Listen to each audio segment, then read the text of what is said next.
Welcome back to the Game of Warriors. My name is SkullCrusher Boom Beach. I will be your host, unofficial esports caster, and participant in Group A. If this is your first time here, I'm going to redirect you to this video right here. Now, this video will explain and break down the rules, regulations, points, scoring, and points table. If you are returning from yesterday's video, let's get ready to bring the hammer down. Let's do this.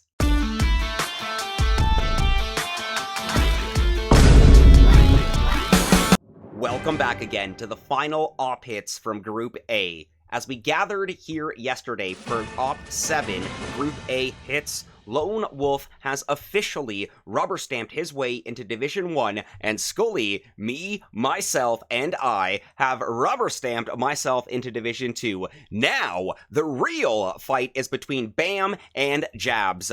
Bam, a newcomer when it comes to Warrior, but an admin of LOB and an experienced player all around. Jabs is Jabs, a two-time Warrior Tournament champion when it comes to live streams. Now, let's make our way over to the final op hits from Group A. We will begin with Mr. Bam. Let's check it out. Bam did have the 210 base tapir and did full send it, not capitalizing on any landing craft bonus and keeping his troop loss at a minimum with only 10.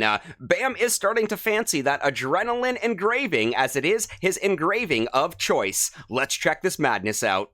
Bam! Starting things off with an artillery at approximately 9 o'clock of the power core, clearing necessary boom mines that are just going to wreak havoc for our warriors. Flare landing to the mid-right of the beach here, with warriors being deployed from the far left there, rocket launchers tickling them on the landing, but nothing too much to worry about. As the warriors make their way to the mid, bullet gets deployed in a ground flare to regroup in the middle as we follow up onto the coverage of smoke and a secondary ground flare as we then follow up with the third flare anchoring on the mortar. Some of the warriors on the left did clip the boom mine. Follow up a reflare, the fourth flare anchoring on the flamethrower at approximately 5 o'clock of the power core. A little bit late on the smokes there, which means delay has been lost. Let's take a look and see what Bam's next move is. Follow up a med kit, very, very nice there. An aggressive 4-core smoke drop as he follows up with the flare to the core. As those smokes get ready to expire, we do clip some of the mines at about approximately 3 o'clock, but do miss the boom mines there. Sorry, shock mines. Critters coming out to distract the critter launchers, and right as those smokes expire, those shocks are coming out already, pinning down the flamethrowers at approximately 12 o'clock.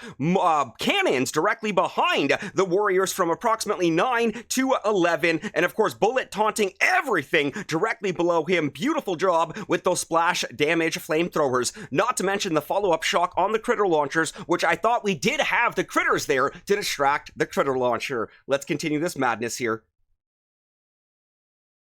And beautiful, bringing the hammer down as necessary defenses are shocked. A full send with 10 casualties. That's how you do it. Bam doing a phenomenal job closing up Bam doing a phenomenal job closing up his final hit of the tournament. Now, let's see how Jab got on, but as you can see, he failed his hits, so things are not looking good for him. Let's see where Jabs went wrong here. He did full send it here with 73 warriors, engraving of choice being that armor, and of course, no points due to the non-solo here. 71 casualties out of the 73, which means Jab did let the clock run out here, so I'm very curious to see where we went wrong. Let's check it out. Now, right off the bat here, we just have to pause this. Okay, we do have the barrage coming out, which we know is going to be clearing necessary mines here, but this is absolutely disgusting here, okay?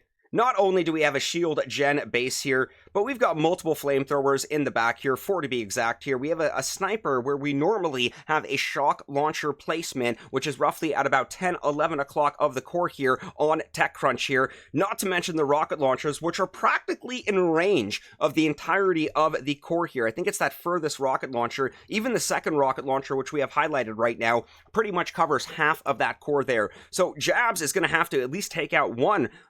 I don't know if he's going to have the GB to take out 2, but these rocket launchers are going to make this very annoying. And what's going to make it even more annoying is the fact that when warriors are attacking a shielded core, they do not heal themselves. they do not heal themselves from attacking the shield. The shield must go down, and once they're physically dealing damage to the building itself, in this case the power core, then they do start healing themselves with that health regeneration. So, I think I'm already kind of foreseeing what went wrong for Jabs. Let's check this madness out. This is a disgusting base, even for the most experienced warrior player.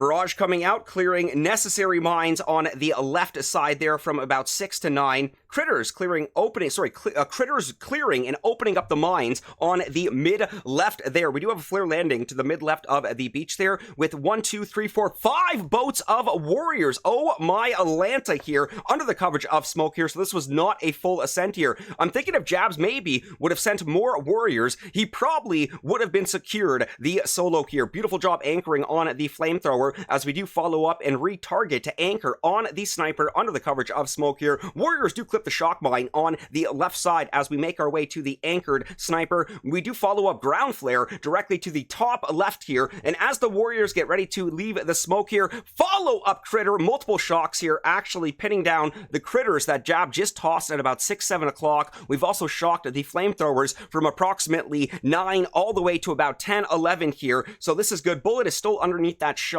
Bullet is still underneath that smoke placement, so let's continue this madness and see what happens here. As Bullet leaves the smoke, warriors are now targeting the shocked flamethrowers. Beautiful follow-up shock, pinning down the 2 flamethrowers at approximately 12 o'clock here. Now we've got these cannons on the bottom here. Single shot defenses are the worst for warriors. Splash damages are terrible, but a competition like GoW, where you are counting your troop loss here, you want to keep it to an absolute minimum. Single shot defenses like this are going to make things very, very difficult. And of course, with the reflare under the coverage of a medkit here, follow up taunt, and of course it's going to be these cannons and this sniper here on the bottom right here at approximately 3 o'clock of the power core, 3, 4 o'clock here. And remember that rocket launcher is completely surrounding that entirety of that core there. So now check it out, we've got the sniper right here, which is practically highlighting everybody, the cannon, which is still picking off some of the warriors, cannon here at approximately 1 o'clock, which is still picking off the warriors. If you pay attention to our warriors, you're going to notice that they're not healing themselves. It's terrible, absolutely terrible. When this actually went into effect, this was garbage. Supercell, we need to fix this. But with that being said, with that pesky rocket launcher slowly chipping away at the warriors from approximately 9 to 10 o'clock, and of course that sniper still slowly chipping away at the warriors, which are not healing themselves from attacking the shield, I can definitely see where this went wrong. So, you know what? Again, this is a terrible base, even for the most experienced warrior player. This was a valiant effort from Jabs here. Warriors are dwindling at about 9 o'clock of the core here. They're giving it their all there. It's terrible watching these warriors attack and not heal themselves, just going down one by one by one. And now I think we just have the sniper locked onto Bullet, and our 2 warriors locked on at a hard 9 o'clock of the core here. Still 120 left on the clock here, even as we speed this up. Remember, Jabs did only... Oh, there's the other 3 boats of warriors coming out for the farming. So again, we're going to pause it for a second here. I know you want to capitalize on landing craft bonuses, but again, I think if Jabs sent more than 5 landing crafts on the initial start of this hit, he probably would have had a better chance of securing the solo here. So I like the last minute attempt here of deploying the remaining 3 boats of warriors just to reassure any farming, any initial power cells that we clean up is going to be damage being done to that core. But with the shield still in the way, I think this attempt is futile. Let's continue with 52 seconds left on the clock. Holy smokes here. Critters coming out for any last effort attempt here. That rocket launcher still chipping away here. It's so infuriating knowing that these warriors cannot heal themselves here with that shield still in place. And you know what? Jabs gave that 110% effort. Again, maybe if he sent a few more warriors off the initial start, he would have had better success here. But just, you know, disgusting layout, disgusting hit for any warrior player. Jabs, a valiant effort, but 0 points for the non-solo for op number 8. Let's make our way over to SkullCrusher. Now, I did have the 159 base on this one, which was a Black River. Luckily, we did not have any shield generators on this BR as well. This was a 4 landing craft send, capitalizing on 44 landing craft bonus points. Not to mention, we will lose 20 points due to the 20 casualties succumbed to the hit on Black River here. Engraving of choice, of course, armor. I think a lot of us players are starting to fancy that armor engraving. Let's take a look at this madness here. And let's just kind of pause this for a second just to take a look. Very, very standard. And I'm going to be honest with you guys. We have about 2 minutes of farming here. So you're going to see a barrage actually coming out and artillery starting to deal damage to that back cannon. And then 1 critter box coming out to finalize the destruction and take out that cannon. 1 machine gun in range of some of these critters here. But look at that farm. Look at that farm. I wasn't kidding, guys. This is approximately about 2.5 minutes of farming with the critters. But when you have an opportunity like this that presents itself, especially in a tournament, you have to capitalize on it. Absolutely, you have to capitalize on it. So we are banking tons of gunboat energy from this. Remember, the initial investment was 1 artillery, 1 barrage, 2 critter boxes. So what's that? That's 8, that's 3, which is 11, and then 8, and then I'm blanking on the second critter box, but we did make back our initial investment on the gunboat energy wasted for the farming here, which now setting ourselves up for the core rush. And look at that, absolutely beautiful, directly in the middle of the beach here. Bullet being flanked by 2 boats of warriors on his left and right, and a high flag flare to the machine gun, and you're going to see a 2 smoke drop as we regroup on the anchored machine gun. Beautiful. All right, let's just bring that back to normal speed. As we regroup underneath the anchored machine gun, follow-up flare to the second machine gun at approximately 5 o'clock of the power core. And there it is. As we're actually setting up, you're going to notice here, as we're actually setting up, there's no direct flare on that machine gun at approximately 5 o'clock. The 4-core smoke drop transitioned as we were flaring to the anchored machine gun. So as you can see, we've lost delay here. We do have 1 warrior that decided that he wanted to peek and be a tough guy here. I'm kidding. I should have adjusted my smokes and spaced them out just a little bit more here. But let's continue and see what happens here. So unfortunately, with that delay lost, we're getting ready to reflare the power core for the transition. And there it is right there. And as those smokes get ready to expire, remember, when that smoke timer is at about 9, 10 o'clock here, beautiful shock placements coming out here. Now, Bullet, the reason why I wanted to flare to that second machine gun was so that we could also taunt that top machine gun at approximately 4 o'clock here. So Bullet doing a great job actually pulling in 5 taunted machine guns here. We do have a few mortars that are chipping away at our warriors, but with that armor engraving, it's really not much to worry about here. And while that's going on, we do actually follow up, I believe, with 4 shocks on the left side of the power core here. You're going to notice that this flamethrower and these boom cannons got shocked. Single shot defenses, especially boom cannons, are going to be absolutely devastating for the warriors. And then the second shock was directly on the shock launcher and 4 rocket launcher. Third shock was actually on the doom cannon, dual mortars and boom cannon. And 4th shock was followed up on the boom cannon and dual critter launchers at approximately high 12 o'clock. So let's continue this madness as the shocks are in place. Another nursery rhyme comes to mind. Hickory dickory dock. Scully's warriors are bringing down the core's health on that clock. We got to switch the words around. We'll work on the nursery rhymes, but look at that. Boom goes the dynamite. And of course, we've got the med kit at the end there to solidify as well. Absolutely love it. That was a great hit and a lot of fun, especially with the critter farming. Making our way over to the final hit and the Group A division leader. Once again, Lone Wolf solidifying, rubber stamping his way into Division 1 for Game of Warriors here. Did have the 184 base on op number 8 here, which was Blue Water. Never a big fan of the Blue Water and or even the Black River when we do have the shield generators here. And once again, we've got Lone Wolf not full sending it actually. 7 boats of warriors actually capitalizing on 11 points from landing craft bonus, not to mention the 48 points that will be lost for troop casualties here, and a beautiful max engraving here, or close to a max engraving here. And again, I've taken a page right out of Lone Wolf's notebook with regards to using that armor engraving. Let's take a look at this madness here from Lone Wolf on Blue Water. And we're going to pause it there for a second because I'm just noticing 2 shield generators. 2 little baby level 1 shield generators. So not too much to worry about, but we are going to have to worry about some of the shock mines surrounding the power core here. This is almost very identical to what I just hit on Black River. So let's continue on Blue Water. So there's the barrage back of the core there, clearing the mines from where the building health and building damage masterpieces are. 2 more artillery clearing out our shock mines from approximately 7 and 8 o'clock. Lone Wolf gets ready for his next move, and there is the flare landing to the mid of the beach here. Warriors being deployed from the right side, making our way inwards here. 7 landing crafts of warriors deployed with Bullet following up here. We will then follow up flare and anchor under the coverage of a 2 smoke drop on the shield generator. Sorry, damage amplifier. Follow-up reflare as we anchor on the rocket launcher at a far 3 o'clock of the power core here. Warriors are starting to take a wanky path here. They're spreading quite aggressively. I'm surprised he actually doesn't have anybody peeking on that right side there. It looks like I did see a couple of them just flirt with the cusp of the edge of that smoke toss. As we continue here, we should see a follow-up 4-core smoke drop. Beautiful, nicely spaced as well, giving plenty of room for Bullet and the Warriors to transition. And I think the whole point here is just like that.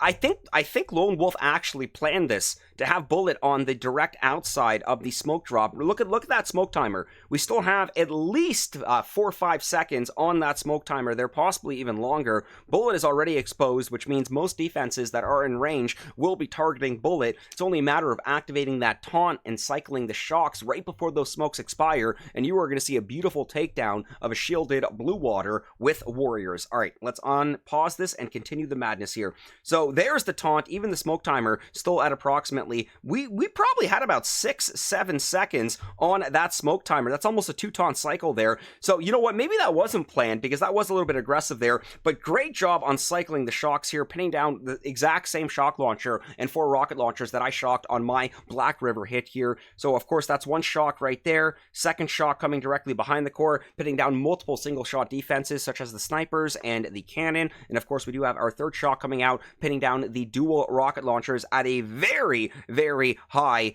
3 o'clock, 3 o'clock. And as we continue here, we do actually have a 4th shock there, pinning down the rocket launcher and machine guns directly behind the machine guns that have been affected by taunt. Beautiful job bringing down that shield there. No more GBE for taunt. I lie, actually. The GBE from the shields was probably just enough mustard in the bottle for Lone Wolf to fire off that last taunt, and just like that, Warriors bring in the hammer down, and Lone Wolf showing us how it's done on shielded 184 Blue Water. Boom! Goes the dynamite. Phenomenal effort from all the participants from Group A on OP number 8, the final OP from Game of Warriors. Let's make our way over to the updated points table from OP 8 and updated scoring from OP 8. Let's do this. Lone Wolf securing Division 1, Scully securing Division 2, and Jobs rubber-stamped Division 4 after doing those cheeseburgers and keeping himself circulated around bottom spot. Think he spent too much time infatuated with the Queen. And of course, congratulations to newcomer Bam, who will start in Division 3. Things can only get better for him. Updated points table. OP 8, Group B. 3 players were fighting for top spot. Frank took his 210 base and 3 points with a score of 222, including 22 bonus points. Crusher hitting 156 and hoping that will be enough to take 2 points, as he could beat Frank on solos. Ari Pa'a scores 118 off his hit. Final hit of the OP 6 can also be taken to Division 1, but scores 125. Moving over to OP 8, Group C.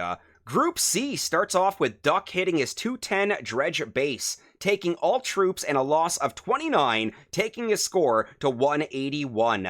Trout comes up next and hits Machina tomato tomato, with maximum bonus points of 66, troop loss of 5, giving him a whopping score of 220. With only needing 1 point, he has secured Division 1 alongside Lone Wolf and Crusher. Rufus comes in next place, playing for second spot now, hits a ballast with 55 landing craft bonus points, troop loss of 21, taking his score to 168. Final hit was Toe, who had gone with a 33 landing craft bonus on Orby, but he also lost all his troops, taking his score to 167 and 0 points for Op number 8. Making our way over to Op 8, Group D. As expected, Wolf with the 210 base to guarantee his spot in Division 1, and that's exactly how it finished. Wolf took down a Duality, Jas took down a Commodore, while Mr. P took down a Strange Attractors. Uffy sadly finishes with a fail once again, sadly finishing with 0 points on the op, and Uffy will be leaving us, and that spot goes to M4 for now, who has never played in LOB before, but is also from the UK. Let's welcome M4.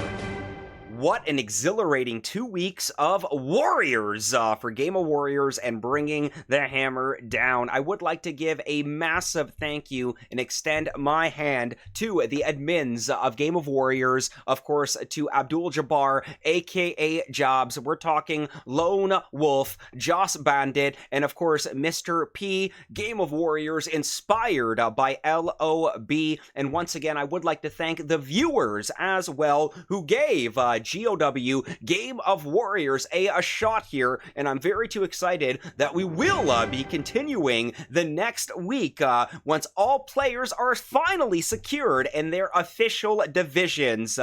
Please do not forget to leave a comment and let me and the admins know what your thoughts are on Game of Warriors. I am very excited to see you all next week. Have a wonderful weekend. We'll see you later.